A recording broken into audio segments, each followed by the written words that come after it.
Welcome to Conversations on the Coast, the Bay Area's premier author interview program. And today I sit here almost speechless. John Irving is the guest. Last night in Twisted River is the book. And I read the whole darn thing, and I went, what will I say? I am just overcome, in a sense, with its excellence and with the beauty of some of it. It's an absolutely gorgeous, gorgeous novel. And you've been at this novel business for a while. This is number 12? Number 12. And you've won some prizes, a National Book Award for The World According to Gott, no Henry Award for a short story called Interior Space, and in 2000 you won an Oscar for Best Adapted Screenplay for The Cider House Rules. And you were elected to something called the American Academy of Arts and Letters in 2001. But the thing that really got my attention is that you were also welcomed into a wrestling organization, the National Wrestling Hall of Fame, located in Stillwater, Oklahoma. How did you get there? Well, I think I'm a member of the Wrestling Hall of Fame via the back door because they do have a category of people who did wrestle. I did for 20 years. I competed as 20 years. But I'm not a member of the Wrestling Hall of Fame on the merits of my wrestling. I'm a former wrestler who got lucky and became famous at another pursuit. I never won a championship in wrestling at any level of the sport, but I did do it for 20 years. I competed for 20 years. Well, you must have liked it. You must have loved it. I did. I was okay. I wasn't bad, but I wasn't really good. Were you connected to schools when you were doing this? I mean, your colleges yes, high school? I started wrestling in high school. I wrestled in college at Pittsburgh, the University of Pittsburgh. I wrestled post-college until I was 34. Wow. Congratulations. I think that's great. I really do. And this the 12th novel, is one with a very large scope, one could say, I think. It spans 5 decades. It starts in 1954 and ends in 2005. But when I say it spans 5 decades, you don't do this neatly, in the sense that if one's reading a chapter that takes place according to your table of contents in 1954, one might read things in there that took place in 1941 or 1950. And that really fascinated me as I was reading and trying to make sense of it. And then I realized that you're not as interested in the flow of history as you are interested in the flow of life. Yes, and I'm also very much a committed kind of a structuralist or a constructionist as a novelist. There's a tremendous amount of plotting before I begin to write a story at all. This novel is divided into 6 parts, 6 acts, as it were. Each of those parts represents not only a change of place, but a jump in time. So that, in essence, each first chapter of those 6 parts reads like another chapter 1. By which I mean there is as much backstory to it as there is forward motion. Yes. And once one gets into that rhythm, you're just carried along. you're captured. I hope so. I mean that's my intention. I usually have a plan that stays almost exactly the same through the writing of the book. I always saw these 6 parts. I originally imagined there would be 16 chapters. It turns out there's 17. But I have a pretty accurate outline of the novel before I begin. And this novel, of the 12, this novel was in my mind longer, or has been at least in the back of my mind longer than any other. As long as 20 years ago, I was thinking about this story about a cook and his pre-teenage son who become fugitives. Something violent happens that causes them to be on the run for more than 50 years. And beyond all that scope, it is essentially, as I think you said someplace else, it is a story about the love of father for son and son for father. I've done that before, ironically, in a relationship that wasn't an actual father and son relationship, the relationship between the old orphanage physician in the Cider House Rules and his unadopted orphan. Mm-hmm. Well, you've heard the opening sentence of last night in Twisted River, or we should have read it when we came on and we didn't. So when we come back, we'll read that opening sentence and talk about its significance. You're listening to Conversations on the Coast with Jim Foster. Follow us on Twitter at Jim Foster COC or send an email to jimfostercoc@gmail.com. Last Night in Twisted River. John Irving is the author. It's a great novel published by our friends at Random House. And we do have one review here part of which I'd like to share is from Booklist. Veteran novelist Irving's 12th novel is full to bursting with story, character, and emotion. Irving is a natural-born storyteller.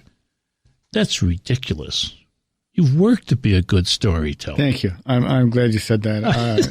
What kind of natural-born storyteller? Yeah, I mean, if something ends up looking natural on the page, it didn't happen that way. It's the result of a lot of sweat. Okay, you have a unique and compelling authorial voice. I never heard of that before, but I'm glad that you have it. He shapes his over-the-top plot and larger-than-life characters into an artful reflection of how the past informs the present, both for the unforgettable trio at the heart of his novel and the flawed but indomitable country that they live in. Now, the trio is made up of our father and our son, Dominic Bacigalupo. Correct. And his son, Daniel Bacigalupo, also known by another name, a nom de plume. Oui.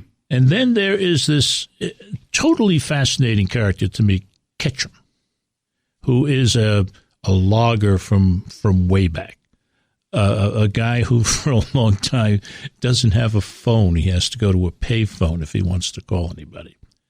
What's he based on? He's powerful. He's fascinating. Well, I wanted Ketchum to come from an actual way of life that had been taken from him. This story begins in a logging camp in northern New Hampshire in the 1950s, at about the time that river drives themselves are coming to an end. The river drives, the means of using water to drive logs from the woods to the mills, that means of transporting logs endured in the states of Vermont and New Hampshire only into the 1960s. The last river drive in the state of Maine was down the Kennebec River in 1976. I wanted Ketchum to be a river driver so that his very existence, the thing he does best, can be taken from him. In his opinion, and in the opinion of all the old river drivers of his generation I talked to, they replaced an efficient way of moving logs from the woods to the mills with a way that was much more expensive and, in these guys' points of view, less efficient.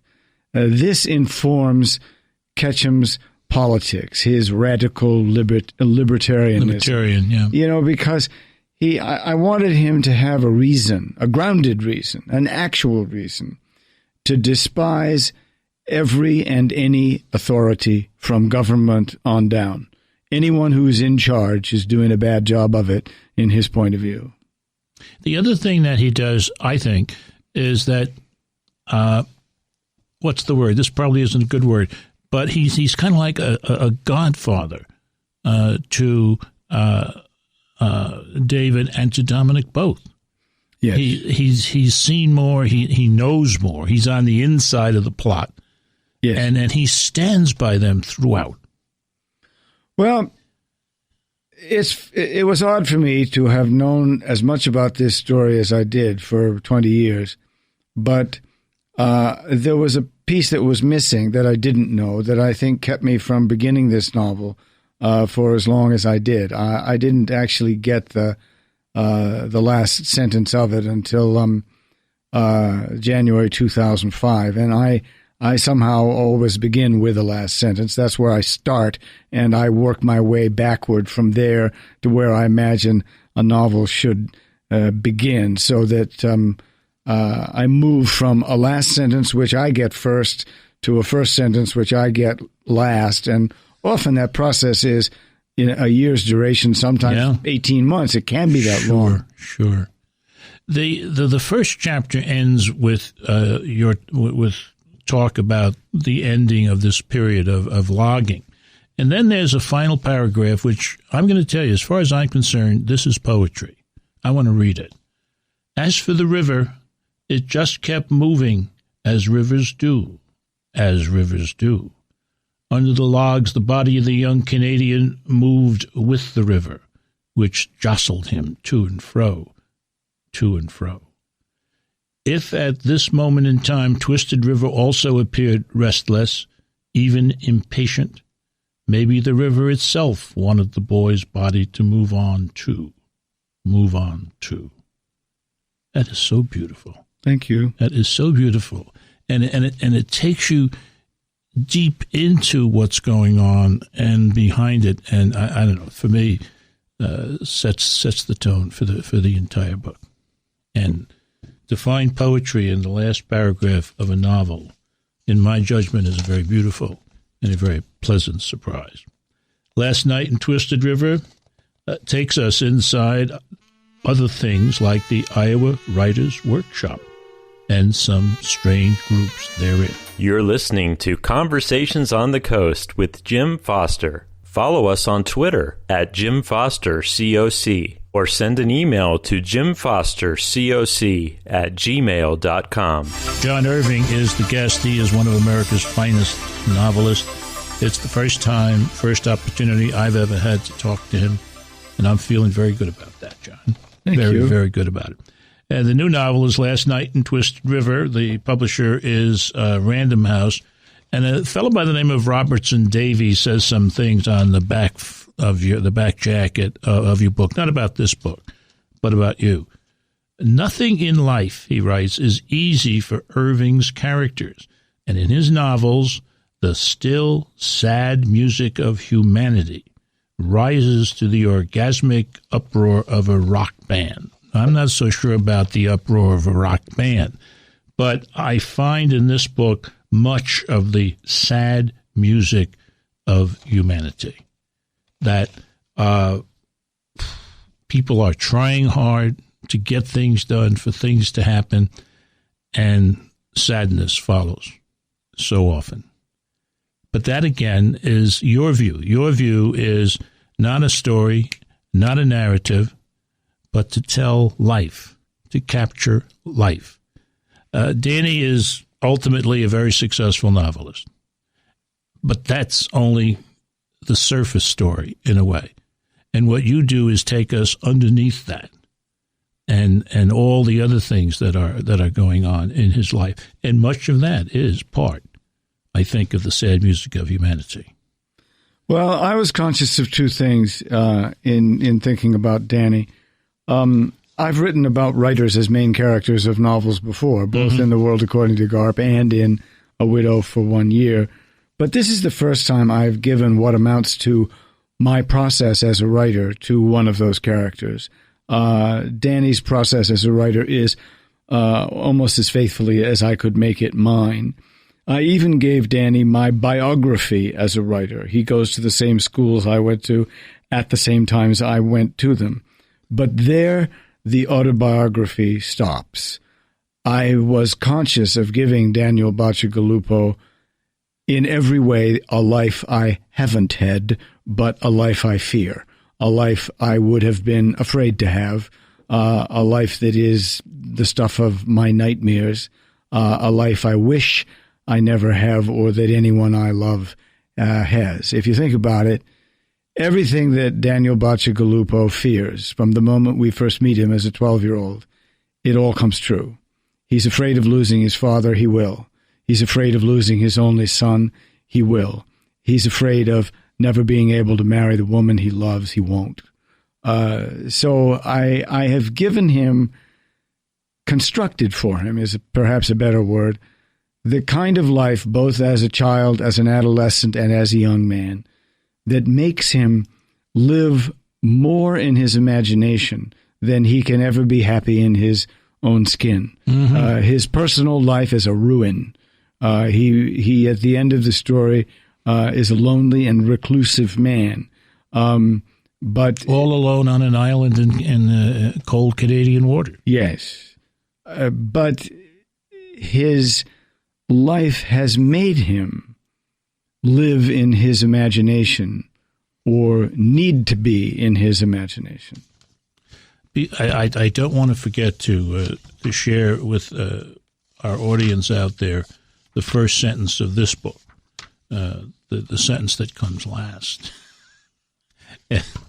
But it's a wonderful sentence, and I'll find it. Fear not. The young Canadian, who could not have been more than 15, had hesitated too long. That is great. That's a great. And it plunges you thereafter right into the story, and quickly you're into why father and son become, as it were, fugitives from justice. Correct. It's a first sentence that thrusts you into an action that has begun before you begin the book. You're stepping into an accident that is too late to prevent. It's already in progress. You're just standing on the shores, so to speak. And that business of fear, that is one of the main themes of the book, isn't it? Yeah, it is. It is. And it's interesting how oftentimes readers or reviewers will look at the easily identifiable factual details which a main character's life shares with an author's and point to the autobiography there. But these things to me are not only easy to spot, they're often trivial or superficial, whereas I think the things that have never happened to me, that I repeatedly write about because I'm afraid of them, those are perhaps more truthfully autobiographical.